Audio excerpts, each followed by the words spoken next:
Hello, you are listening to the Player Layer podcast. I'm your host, Ivan Alexiev, and today's guest is Andy Steiger, who he's a game designer. He has only designed one game, but what a game it is! It is the game Targi, just an amazing two-player game which you must try. Like, you really must try this game if you enjoy, a really deep two-player experience, which has a lot of Euro mechanics. And this was Andy's first game. It came out in 2012. He has since published one expansion, and we did talk about some of his future projects and things which he wants to do in the future. So you can expect to hear more of that. But if you haven't played Targi, really, you must play it, and this was such an amazing conversation for me. But before we get into that, I actually want to recommend a Kickstarter. And this is not a paid promotion or anything. This is actually a Kickstarter which is by a friend of mine, which I play tested a while back, and I really enjoyed it, and I really want it to do well, and I want you to just check it out if you have an interest. And the Kickstarter is called Dawn. You will find a link in the description.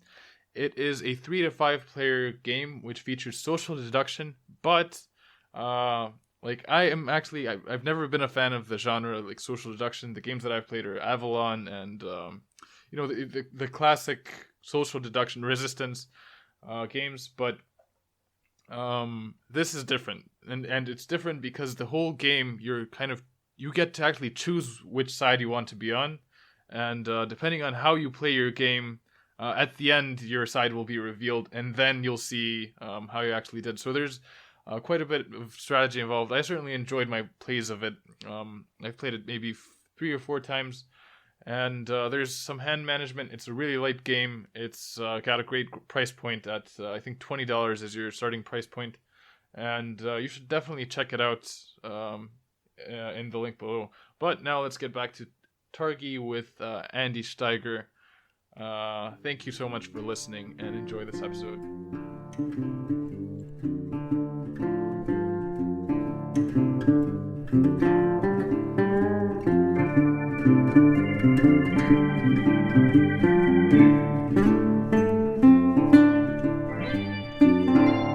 Perfect.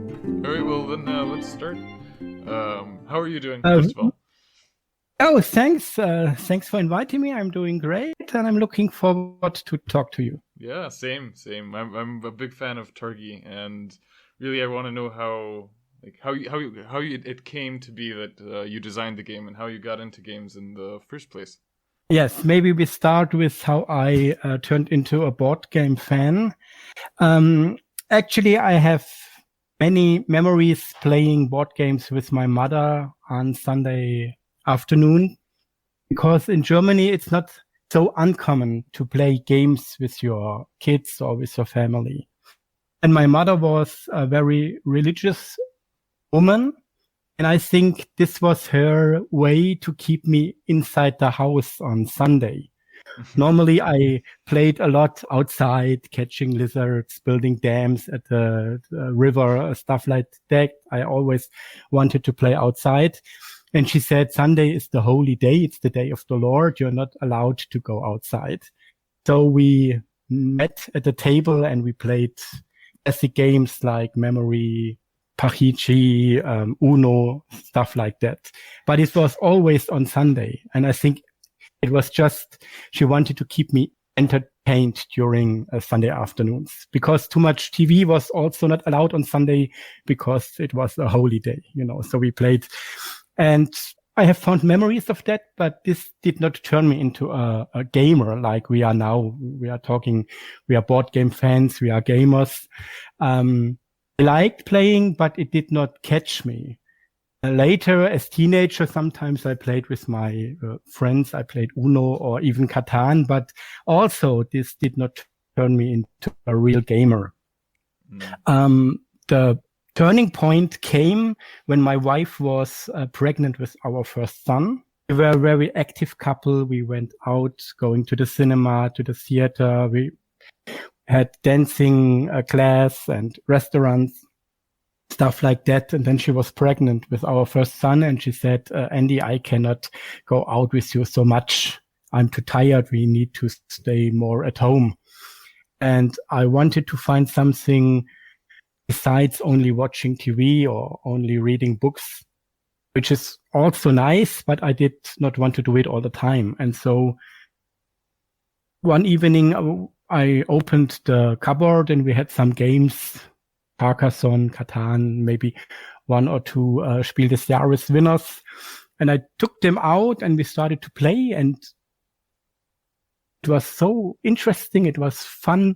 We had such a good time together that I went into a game shop and I bought some games, and I was astonished how many different games there were, how many different mechanics there were, how interesting games there were. And so my wife and I got hooked, and since then, it's 15 years ago, we played regularly 3-4 times in the evening, and it's a very good quality time for us. Mm-hmm. And in hindsight, there's one tragic moment. When I was a teenager, I worked at a corner store, and they also had fishing equipment and office products and toys and even some games. And as teenager, I sold games to people, but I had no insight into the gaming hobby. So I always sold them Monopoly, told them, this game is already 100 years on the market. It's still there. It must be good. I always sold them, gaming boxes with a collection of classic games. And I said, here, buy this box. You have 150 games in one go. And when I look back now and I think, oh no, if I would have been a gamer back then, I could have changed many lives, maybe for the better, instead of selling Monopoly and classic games all the time. But okay, that's long ago. That's 30 years ago. But when I thought about my gaming career and I thought back to this time in this store, I thought, oh no, I could have even bought games very cheap because I worked there. But okay, I was not ready then. Now I would do things different. Yeah, it's interesting how many opportunities you had to get into the hobby with your mom and then with your friends and then selling games at the shop. But then I guess it must be like destiny, you know? Yes. When I look back now, it's also a nice memory that I found board games together with my wife. So it's our hobby. We found together and we live it and enjoy it and we play. Even after all these years, it's still interesting and fascinating. Yeah. So it's also great that she was involved as well. Yes. Yeah, for sure. And tell me what are the types of games that you play now? It must be a lot of like two player, or now I guess your son is growing up as well, right? Yeah, we have in the meantime we have 2 sons. My second son is involved in why I turned to become a game designer. I will tell you in a minute. Yes, as most of the times until my sons grew older, I only played games with my wife. I only knew playing games in a 2-person environment. So we played a lot of 2-player games, all the old Cosmos 2-player games, Catan 2-player and Lost Cities and those games. And even now, I really look, if I buy new games, can these games be played with 2? If I cannot play the games with 2, I don't buy the games. Because still, even now, most of my gaming time is with my wife and now also with my sons. In the meantime, we have also a gaming group, but my main focus is still my wife and I. This is our hobby together, our quality time. So it needs to be playable with 2 players, and we are mostly playing, I would say, Euro games. We have very many Euro games. It's typical German games. And you can see that in your design as well. With Targi, it feels very much like a Euro game, and it's just such a great 2-player game. So you did most of the playtesting with her, right? Yes. Maybe before we forget, I can tell a short story how I started designing in the first place? Yeah, I'd love If to it's hear that. interesting Yeah. for you. Okay, so I just told you my wife was pregnant with our first son, and so I got into gaming through this situation. And when my wife when our second son was born, 3 years later, my wife told me, Andy, I have a 3-year-old kid. I have to take care of him the whole day, and the baby wakes up in the night, and I need to take care of the baby. I'm too tired to play with you. And we played 3-4 times per week in the evening. So suddenly she was not available for me to play games anymore. And she was my main gaming partner. And right before our second son was born, the game Dominion was released in Germany. And I was very fascinated by Dominion because how the different cards affected the way the game played was very fascinating for me. So depending on which cards were in the game played different. It's different if there is the witch and there are curses, or if there are no curses in the game. And I was a big Dominion fan. Nowadays, there are many expansions for Dominion, but back then there was the base game and there were no expansions. And very fast, I longed for new cards, for more cards, because we had played a lot Dominion. And I searched the internet and I found a German website where fans could upload their own Dominion ideas. So you could create your own card, you build it on your PC, and you could upload it on this German fan site. Also with the, the German publisher Hans im Glück said you can do it because it's not for sale, it's just for hobby. So it was allowed to do it. And very fast, so I gave it a try to create my own Dominion cards. And very fast, I designed around 30 or 40 own cards. And I had so much fun doing it. I liked the idea that maybe some person would download my ideas and play with my card ideas. This was very thrilling for me. After I had 30, 40 cards created on my own, I thought, wow, I have so many cards. I could release an own expansion if Dominion would be my game, but it's not my game, so I cannot release one. But I have so many ideas, and the cards, they worked very, very well. I was very happy with this design and with designing those cards. And this encouraged the wish or the idea to design my own game. And then after this, my second son was born and my wife was too tired. And then I thought, okay, maybe I can use my gaming time that is now free because my wife sleeps in the evening. Maybe I can use this time to create our own game. And I didn't know how to start. I didn't know where to start. I had not much contact to the board gaming industry. I was never on a fair. I was never in Essen. I had not many gaming friends. So I bought some books about game design and I read those books.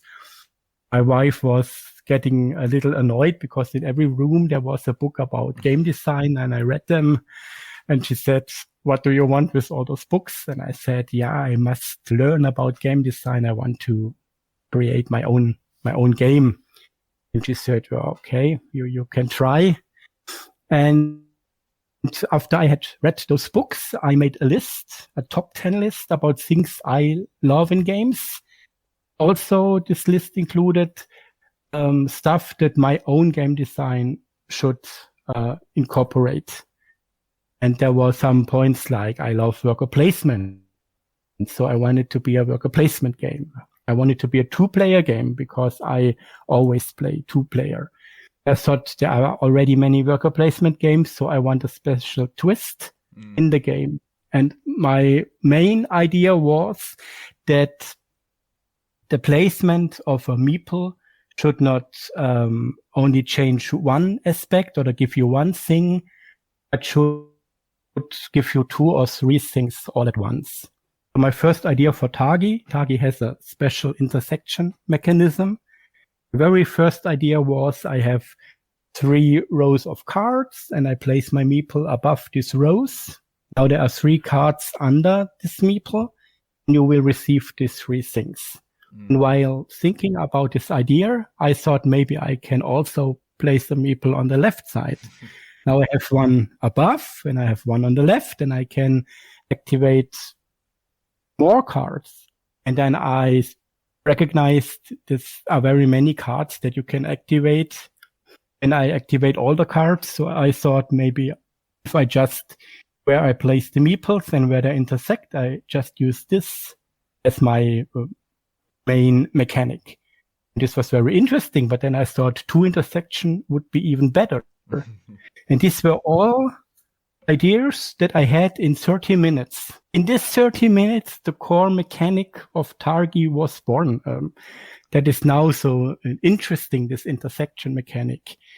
And once I had this, because I recognized this is a very good mechanic, it's interesting because I very fast had also the idea that you cannot place your Targi in front of the other player. And so it was very clear that this mechanic is very good. And my wife was sleeping and I created Targi. And then after 3 months, more or less, the game was finished. I had 90 tribe cards. I had the game. And then after I had all the stuff finished and ready, I started to play test with my wife. And she was very critical with me. But it's a good thing to have a critic in your house. And yeah, for sure. But she also liked the game. And then Targi was finished and I thought, okay, how can I approach a publisher? I don't know anybody. Yeah. And then I pitched it and I thought, to whom shall I pitch this game? And there was only one company that I knew that had 2-player games. That was Cosmos. Because we had Catan and Lost Cities, like I told you, and they were famous for the 2-player line of games. And I thought, okay, also they were only 30 minutes away from my house. I could go by car in 30 minutes to the office. I thought it would be a very good idea to pitch it to Cosmos. And then because I had read these books, I knew they had so many persons sent their game ideas to them. So I must stand out they must see it is really, not just not just a guess, but I really think that this game will fit their line. So I wrote an email and I wrote why this game would really fit their catalog well, or this, the same to other games they have in the line. And I designed a prototype and I put on my prototype already the Cosmos logo. I printed it on my prototype and I sent a photo and I said, I will only pitch this game to you. I will not pitch it to any other publisher because I really think this game fits your line the absolute best. And if you will not take it, then I don't think it's for another company. I think you are the best company for this game. And I think it was a good choice because then they wrote me back. I only sent this email and this photo and they wrote me back and said, okay, it's very interesting. Please send us your rules. And then I sent the rules to them. And after 1 week, they wrote back and said, dear Mr. Steiger, we don't understand your rules. And then I thought, okay, that's it. They will not take a second look at the game if they do not understand my rules. I have lost. But they said, we don't understand how your game works, but we sense there's something special in it. Please, can you rewrite the rules? And please, can you write some examples how the game works and maybe make some photos? And so I did it. I was very nervous because writing rules is the worst part about making a game. And I did not feel very confident in doing it. But okay, I rewrote the rules and I made the photos and then I sent it to them again. And then they said, okay, now we understand how it works. Please send your prototype. And I sent it a prototype, and then there was 3 months of silence, which is always very bad for you as a author, because you don't know, have they looked at the game, have they not looked at the game, do they like it, don't they like it, you know nothing. And after 3 months, I came home from work late in the evening, and my wife said, Andy, there's a message on the answering machine, please sit down. And I said, who has called? And she said, Cosmos has called. And I thought, if they take the time to call me, it will not be a rejection. So I knew before I listened to the message, I knew they will take the game. And I sat down, and then it was a short message. It said, hello, Andy, welcome in our team. We will produce the game. We like it. The name is great. The idea is great. The setting is great. The theme is great. We will not change very much. So welcome on board. We'll do it.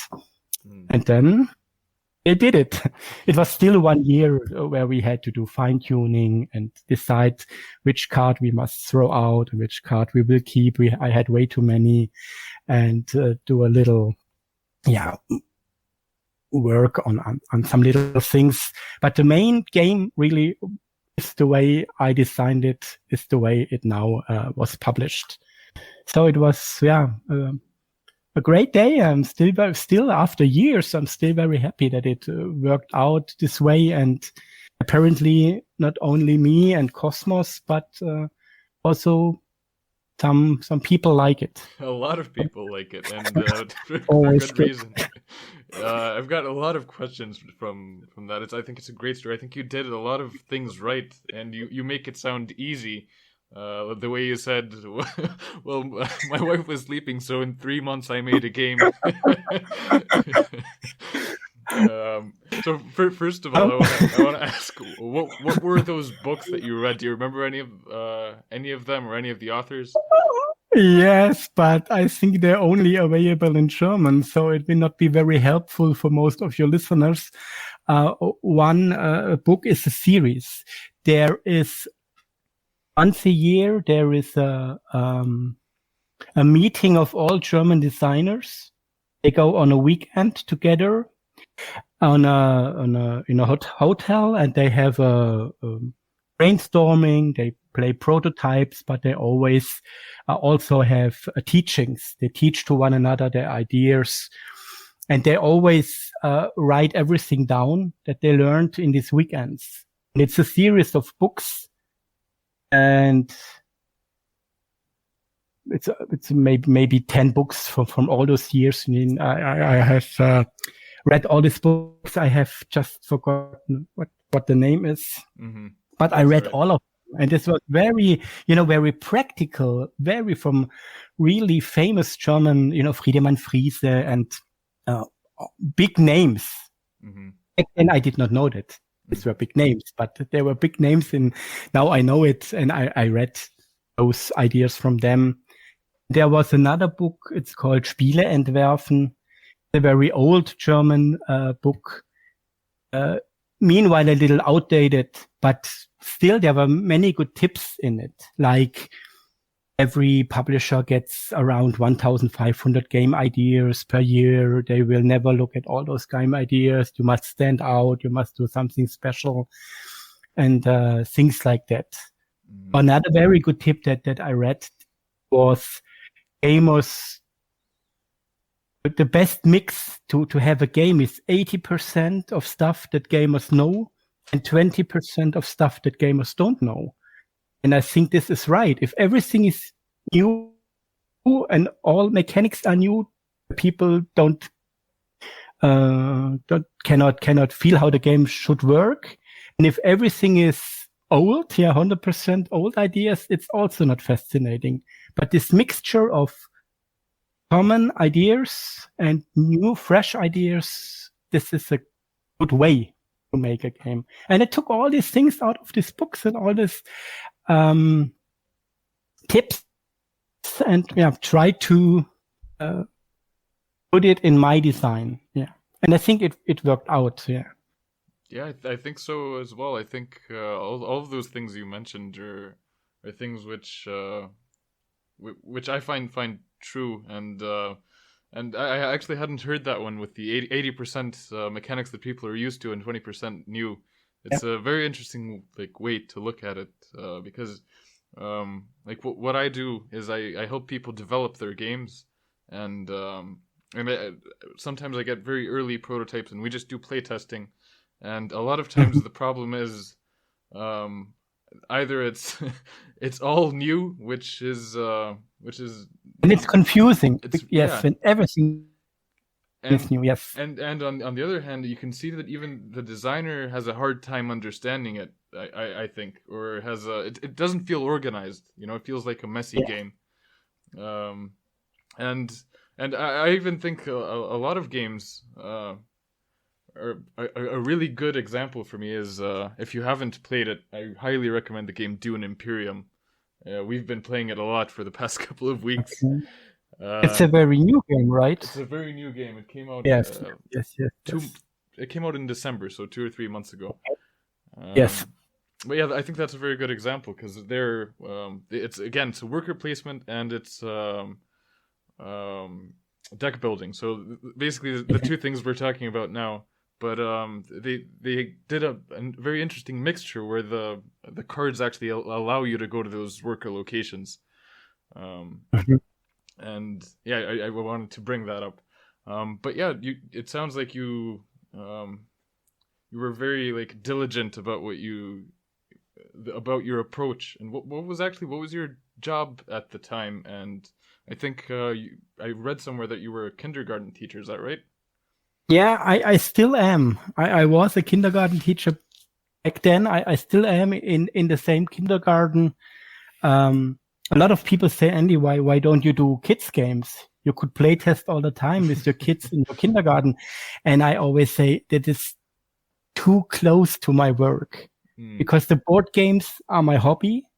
And I want to keep it my hobby. I don't want to mix it with my work. So I will not try to do kids games. But I could. I have many potential play testers in my daily life.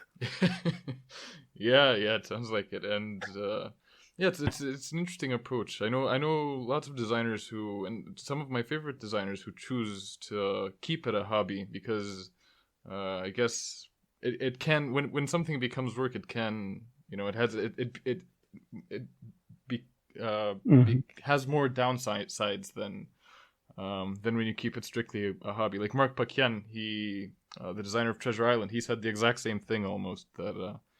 He prefers it this way, and but that being said, do you still have the hobby of designing, or do you have any plans for the future?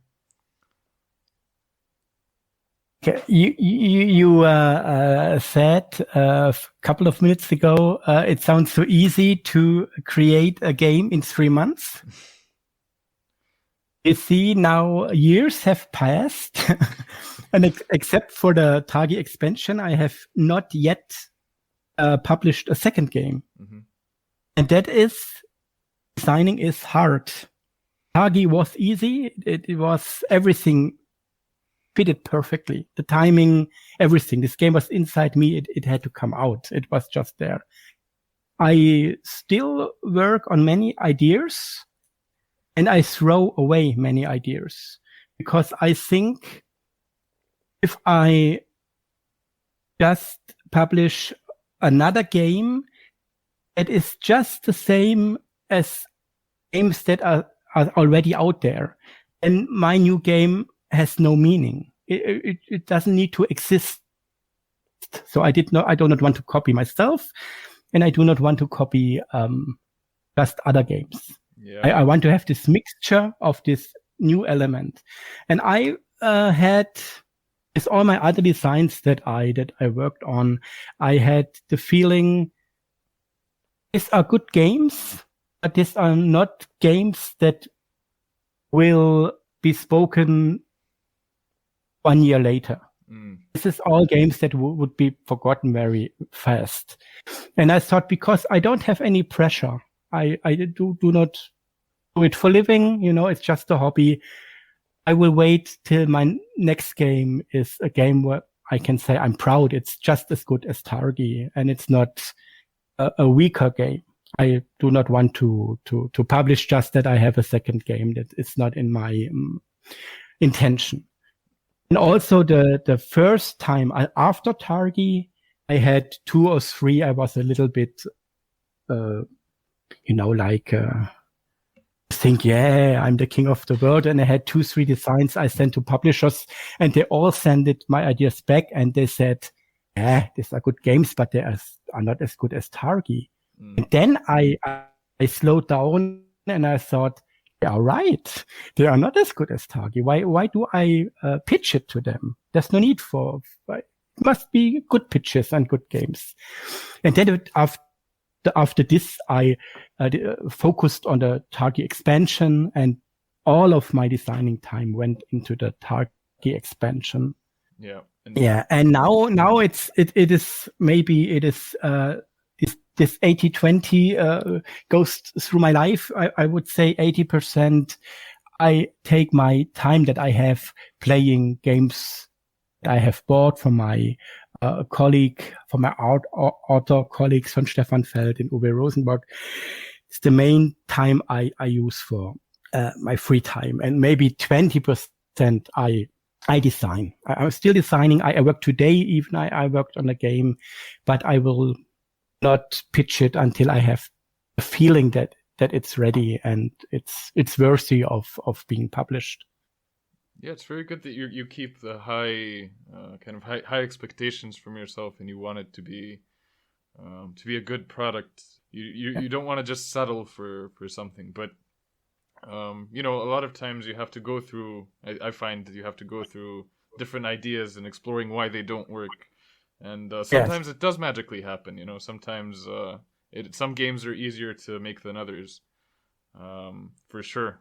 And so sometimes I'm a little angry with myself because I'm very fast in throwing things away, and sometimes I think maybe it would have been a better idea not to throw everything away so fast, but maybe just let it sit a little in your drawer and pick it up again in 3 months and take a new look at it with new eyes. Sometimes it would be better. Yeah, I'm very fast in throwing away. Yeah. Well, we have a kind of a similar problem we're dealing with at the moment, actually, because I design games with my brother, and our first game, it was very similar. And we had the idea in like October. We started working on it, and then we stopped for a while. Came back to it, and for 2 or 3 months we worked on it quite hard. We entered a contest. We won the contest for best prototype. Then we won a second contest, and we went to Essenspiel with the game. Everyone liked it. We pitched it. The first publisher we wanted took the game immediately, and right now it's with them. So it's not a title I can talk about, or I can. But then with our next game, this was about 2 years ago. With our next game, we've been working on it basically since, and we've had maybe 15 or 16 different different prototypes, different mechanics, different all sorts of different things that we've tried with it, and it's like throwing out the old prototype and rethinking it, and it's something that I think a lot of designers have to go through, or I don't know if there are designers that don't have to go through that, actually. But yeah, it's good to hear it from you as well. What I found out very recently, where I thought I could have saved so much time. In the past, I often do games with cards, and I always, I wrote my cards. I made the cards and wrote everything with a pen on it, and then I had to throw it away because it did not work. I had to write new cards.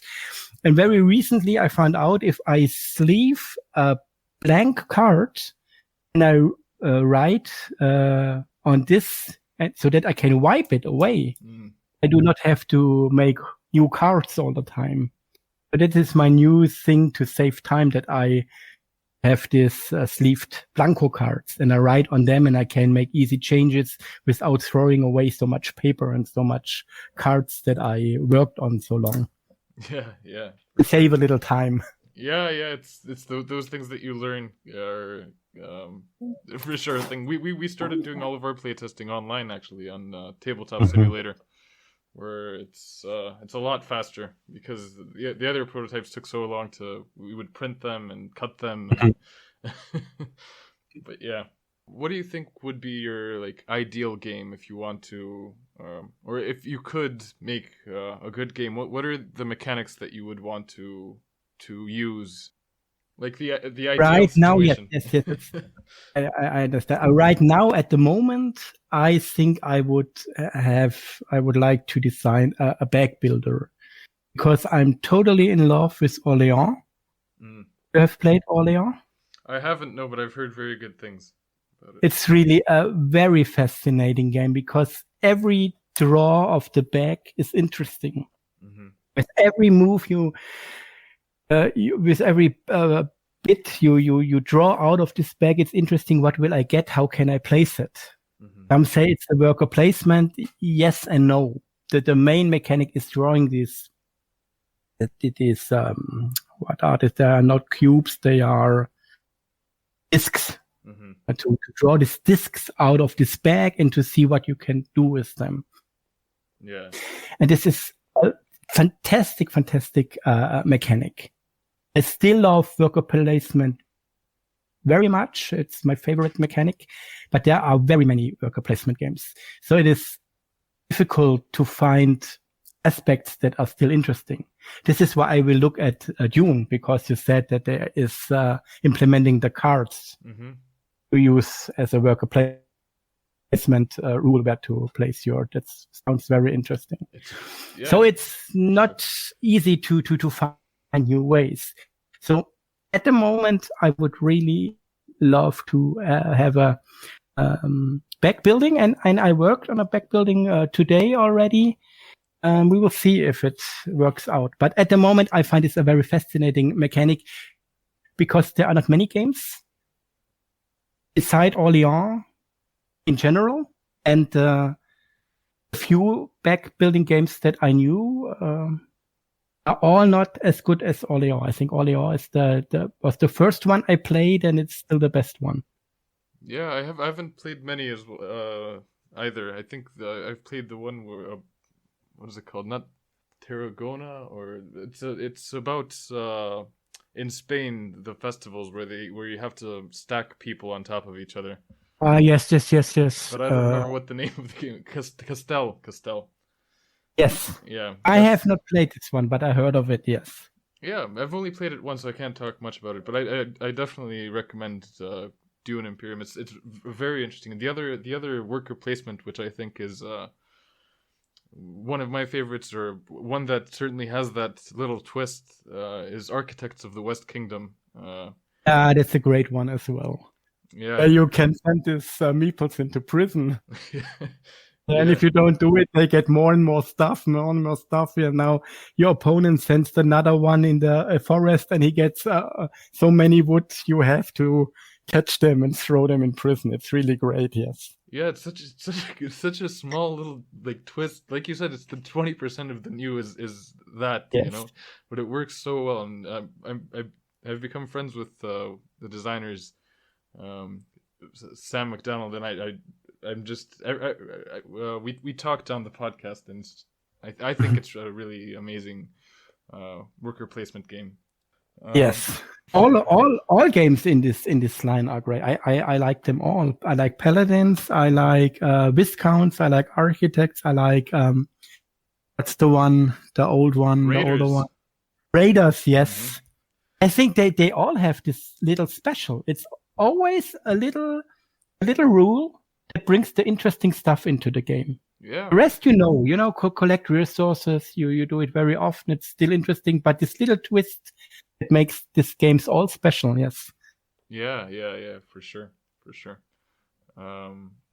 So I actually read something which I found very interesting about you. I think it was in one of your other interviews where you mentioned that you decided on the goods for Targi just based on components you had from another game, them being black, white. Yeah.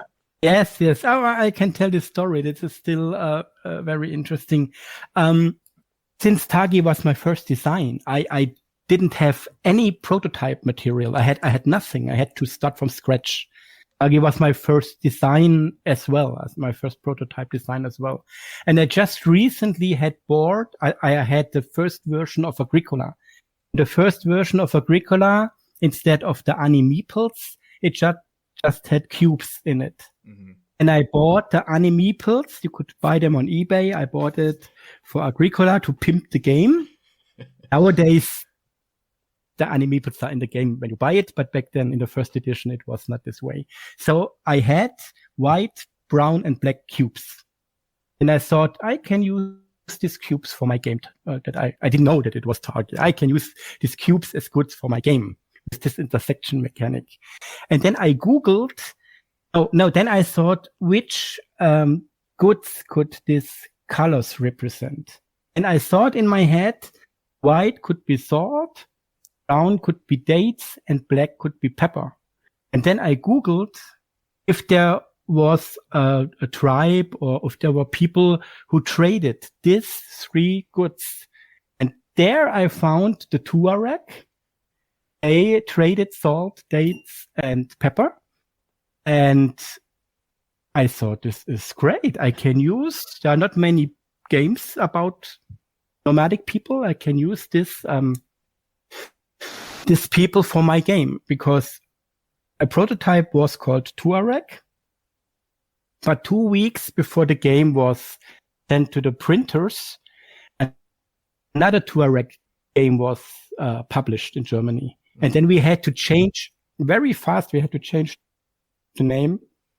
My editor called me and said, Andy, you have at maximum 3 days to find another name for your game, because we need to change the cover. We need to change the layout of the rules, and Tuareg is gone now. And then I searched and looked, and the whole night I thought about other names for the game. Desert and Nomad and Sahara and Marrakesh and all stuff with people in the desert. And then I found Targi, and Targi is one male member of a Tuareg tribe. And then I thought, this is perfect. First, I was a little sad because I was used to the name Tuareg, and I thought people, they have a picture in their head when they heard Tuareg. But now I'm very happy with Targi, and I think it's short and pregnant and a good name. Yeah, and I only came to the theme about these cubes and the color of the cubes, and that they just fitted the three goods that I imagined in my head. And then I read a little more about the Tuareg, and it's a very interesting tribe. You know that the women they have no veil, and the men have a veil on their face, and a lot of interesting stuff in their culture. So I am very happy with the theme and with the name and everything. It's interesting. In Germany, everybody says, "Oh, it's a very thematic game," and like in America, everybody says the game is not thematic at all. It is just, what is this? There's no theme. I don't feel like I go in the desert. And so it's interesting. It's a little cultural thing also, that American gamers have a very strong, wish for a strong theme. Mm-hmm. And I personally thought it is a strong theme until I heard the complaints that it's not as strong as I thought. Mm. But it's only in America very much critic about the theme. Yeah, I feel like that could be a problem of just when games have a lot of abstracted mechanics, or I don't know. There's certain mechanics that go well thematically, I feel, with certain games, but for sure, I like one of my favorite parts of Targi is those resources. For some reason, it feels very satisfying to me to get pepper and salt, and I don't know if it's just me being hungry, or The game Oh, minutes. what is very very funny is that people always say Targi is a good game for a date night. Mm. Date as a couple comes together and has a good time, but also there are dates as the fruit in the game. So I always think it's very funny. A game with dates for a date night. Yeah. Yeah, but certainly, I feel like Germany has a kind of a different. It's a different gaming world, and it's like you mentioned, you grew up with games. I feel like in Germany it's a bit more. It's spread earlier, and you have some amazing Yeah. designers there. Yes, I think Germany was very like Klaus Teuber with Catan. It was very influential for the whole world. How games are accepted nowadays, and even worldwide. Long time it was a synonym. German games were a synonym for good quality games, and that's true. There are very many great designers in Germany, and very famous games like Carcassonne and Catan and Power Grid and all these very great games. Yes, but still, it's still interesting that most people, even in Germany, they still only know the very classic games like Monopoly and checkers and chess and Uno and Risk. Still, very many people know this kind of games, and like the hobby games that we know, even in Germany, are not so popular or so widespread. Maybe I'm also because I sold the wrong games in my youth. It's my fault. Yeah, well, it's a good thing too because it's growing, and people are kind of even from those like classic games. There's a lot of people that learn about the newer games, and especially now with Kickstarter becoming Yes. so huge and just so many games coming out. When we were at Essenspiel in 2019, I think there were like over 3,000 games that were like premiered only at the festival, and it's definitely growing. Was this your first time in Essen? Yeah, it was. It's kind of overwhelming when you're there and this many people and this many games, and you think wow, and then you are in one big hall, and you think wow, is this big, and you go further and there's another big hall, and you go further and there's another big hall. I remember my first Essen, I was shocked.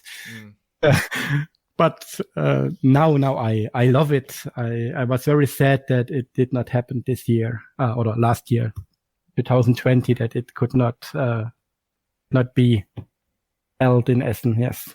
Yeah, same. I was really looking forward to going again. What are the games that you're playing most often? Like I asked you earlier about just I think 2-player games, but what do you play with with your game group, or what are your favorite games maybe? Okay, so my game group is very sad. We have not seen us nearly 9 months. Because of the COVID situation, we cannot meet. But normally I am a little gaming fanatic. I buy very many new games all the time, and my game group plays in my house. So the good thing is I can always choose which game we play. We always play on 2 tables, and then I explain those games, and then we play. Normally all the hotness and new stuff. I always buy the new games. With my wife, I have played a lot of My City. Have you heard of My City? I've heard of it. It's Rainer Knizia, right? Yeah, it's a legacy game from Rainer Knizia. Only minor rules change, so it's very easy to play it and keep track where you are. And we played many. We played it 28 times Wow. in the last 6 months. But then the game is finished. You can play after this. You have the campaign is finished, but you can play it's called Eternal game, but it's not as interesting as the campaign where everything changes all the time. We play this very much, and with my two sons, my big son is 14, my small son is 10. We have started Gloomhaven, Jaws of the Lion. Oh, nice. Yeah, it's a little for the 10-year-old. It's a little complicated, and he needs a lot of help in decision making. But yeah, they love it. Yeah. But recently he told me, "Oh, Papa, it's so complicated. I have to think about so many moves that I need to make. Can we play Andor again, please?" And then we put in some games of Andor because it's way easier. Yeah. But we are playing very much in our house. Yes. Yeah, I've felt like that with Gloomhaven as well. I remember, sometimes we had like a 2.5-hour session. It was just because you're looking at those two cards and you're thinking, all right, I can do this, but so like there's a lot of options, and I get the same feeling, and I'm 25 years old, so. Actually, I don't know if you saw, there's a Kickstarter now designed by a 10-year-old and her father. It's called Cora Quest. Yes, Cora Quest. It's so nice that they designed this game together. Yeah, and it has funded and everything. It's very cool. Yeah, I think it's a really good idea, making something, because so many people play with their children, and making something that specific. And it sounds like it's actually a good game for adults as well. Yes. I think they had a little special boost because they already were known, in the board gaming world. So they had a little special Kickstarter push because they do the reviews together, Cora and her father. Mm-hmm. So but I'm very happy that they use the time and that it's a success. It's very great for father and daughter. Yes. Yeah. And it looks like they made something really good. So yeah, it certainly got my attention. Yeah, we can go back to actually several things. The first thing is something that I just want to say for my listeners, and it's something that you mentioned earlier, and it was how much you researched the publisher, how much you researched Cosmos when you went to them. I think that's something very important, and I know a lot of people just go to every publisher and see if they can find one, and I think it's so good, and that helped you so much that you knew what their like target audience wants. You knew the games that they already produce, and you went in knowing how it's going to go, and I think that helped you so much. This is a very important step because if I send a Gloomhaven game to Oink Games, I will waste their time and I will waste my time, because a publisher sees right through it if you have done some research or not, or if you send a game to everybody, if it fits or if it doesn't fit, and then they will not take a look at your game. If you're happy, they send back the game to you. And if you're unlucky, they will just throw it in the trash can. Especially if you send them an unasked prototype, because they don't have time to look. And I think it's very important that a publisher really sees that you know what their catalog is and what games they are looking for. It's really very interesting. Like with Targi, we've talked. I had this little wooden cubes from Agricola in my prototype, and I wrote a note in the prototype, and I wrote, "I know that your 2-player games, they are mainly made out of cards and out of paper chips. So it's not necessary to have wooden cubes in a game if you would decide to publish it. We can just as easily make paper counters." And I just wrote it that they see I don't have ideas that are not possible to to make true because I know the 2-player games, they must be cost effective. You cannot have too many components in them. And I just wanted to let them know that I have had thoughts about this. That I know it must be. That's why Targi is mainly made out of cards. Some people say, why is the border not a fixed border, a cardboard border? Because the cards are always in the same order on the outer borders. It's just because of cost effectiveness, and that's why I put it on cards, because I knew I'm a new designer. Nobody knows me. Nobody knows my name. I cannot send Cosmos a game that costs 30 euro to produce when they sell it for 15 euros in the store. But this was one thing on my top 10 list. If I make a game, from the beginning, I thought I want to make a game that is cheap in the production, because I'm not a famous designer that can have a big game like Uwe Rosenberg. And the publisher must see this, that I have thought about these things, and that I don't have ideas that are not realistic. Yeah, it's even more important when you're a new publisher or a new designer, that I think you even need to give more than if you have a name, like if you're Reiner Knizia, or like you said. Yes. It's like, again, it's something that a lot of designers miss, because they don't think about manufacturing. This game needs to be made, and there's costs behind that. And yeah, and I understand, because especially if it's your first game, you have spent a lot of time. It's your baby. You love your ideas. You love your things that you have put into the game. So surely it would feel better if it is a big game with great components and with a Tzolk'in thing that I can turn and everything moves. But it's not a realistic idea if nobody knows me. Then my game must really be very outstanding. The publisher will say yes to something like that. Yeah. So for me, it was always important to keep it low priced. And when Targi was published, the first week the game was out in stores, I was very afraid that nobody would buy a game, and that Cosmos would maybe make a loss. And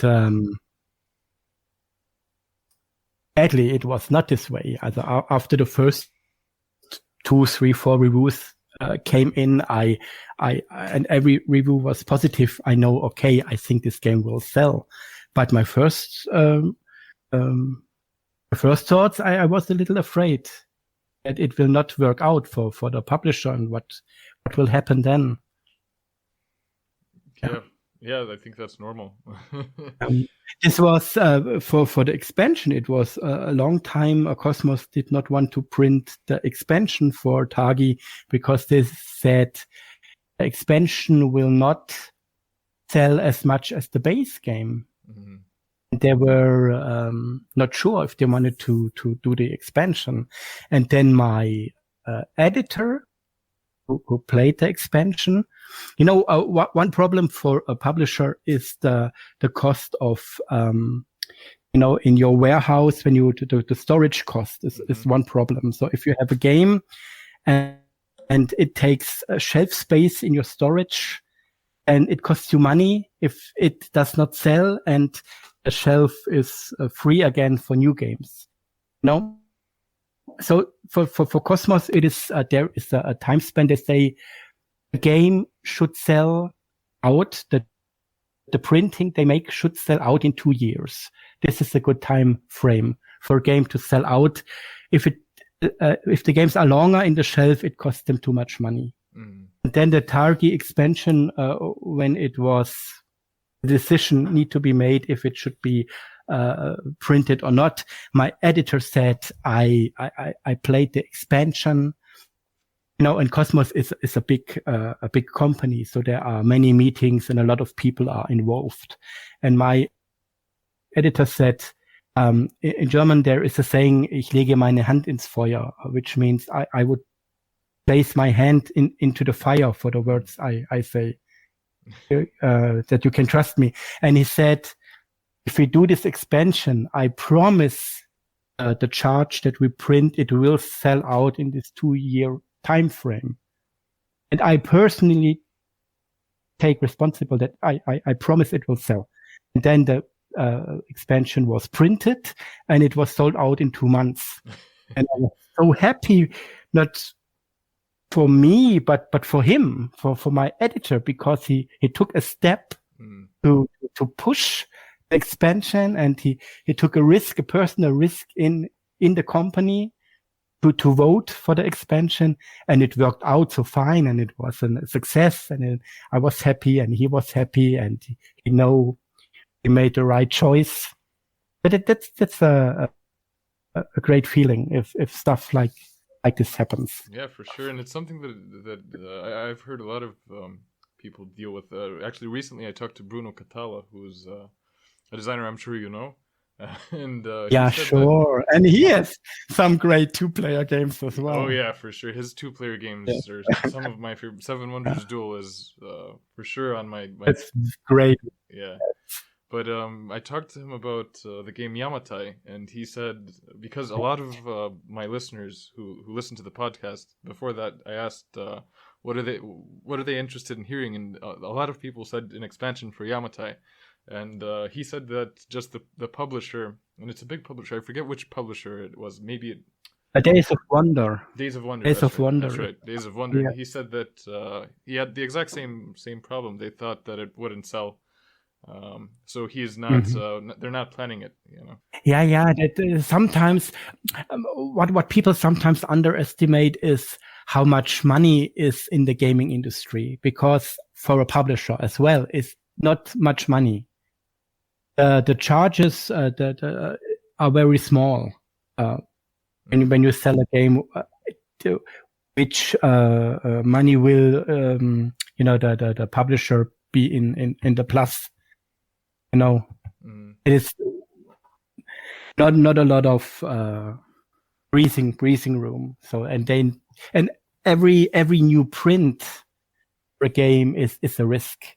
Even if you sell out and you need to decide, do we do another printing or not, it's risky because maybe it will not sell, and then it's the problem for the publisher. And expansions also are always. That's why Targi in America, it was very often for very long periods of time the game was not available, because the first publisher in America was Seaman Games.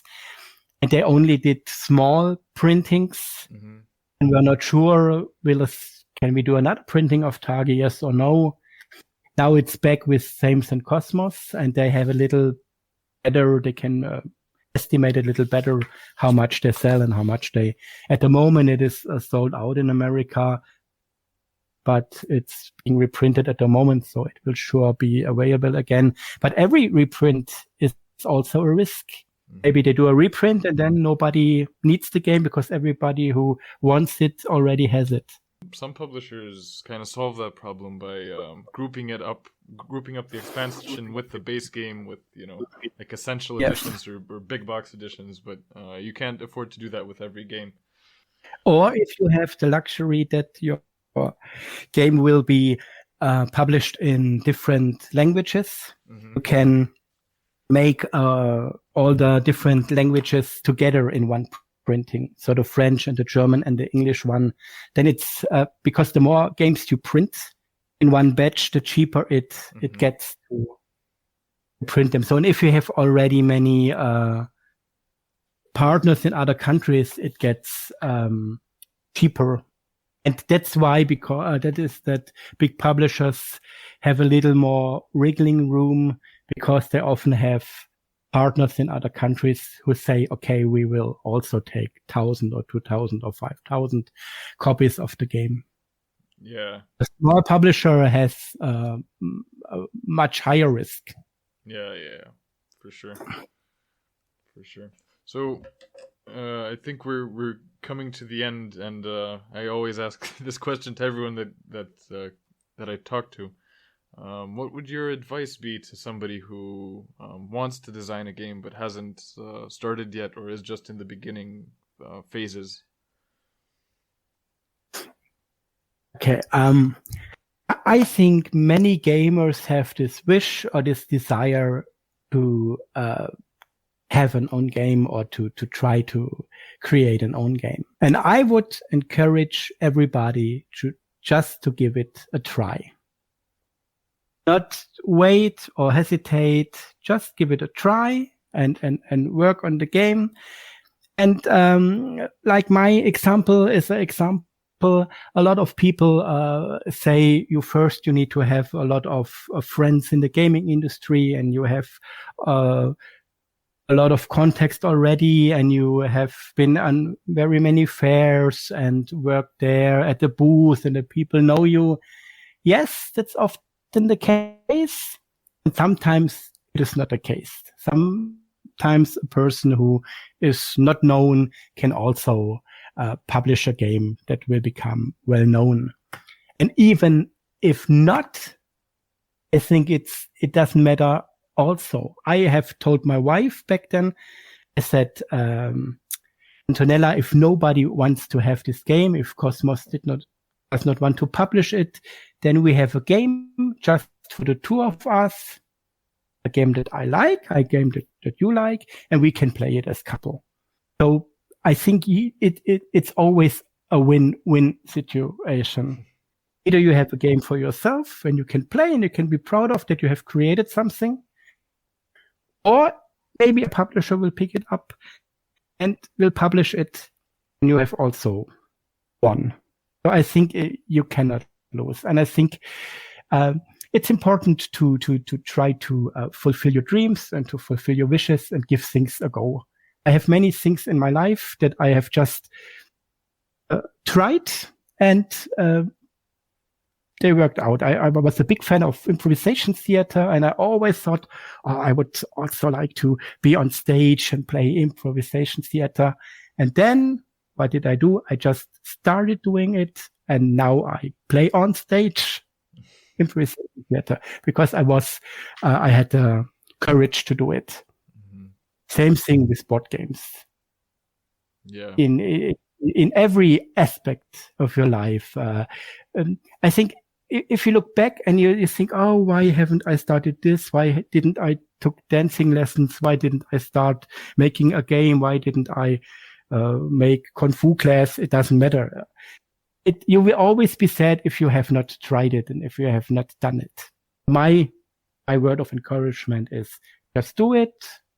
Do it for yourself and do it the way you like it, how you would like to have your own game. Not which game would be very has the biggest chance of success. I know it sounds contradictory to what I have told you because I learned a lot about game design, but in the end, I designed the game the way I liked it, a game that I would love. So I want to encourage everybody just to give it a try and do it your way, and maybe it's for you or maybe it's for everybody else. Time will tell. Yeah, that's a really good message, and I feel like I hope that it helps a lot of people. It's certainly something that hits home for me, and I feel like I needed to hear that. Yeah, and I must apologize. I tend to talk very long sentences, and I tend to repeat myself, especially in English. It's not easy to find the right words for everything, but I hope the message came through in everything I said. Yeah, I think it did, and I think you said it perfectly. And I'm really enjoying talking to you. All right, well, thank you so much for being on the podcast, and I'd love to talk with you more. Yeah, we will. When my second game will be published, we talk again. All right. Thanks for having me. It was a pleasure. Very great. You're a very sympathetic man, and I hope all your game ideas will be successful.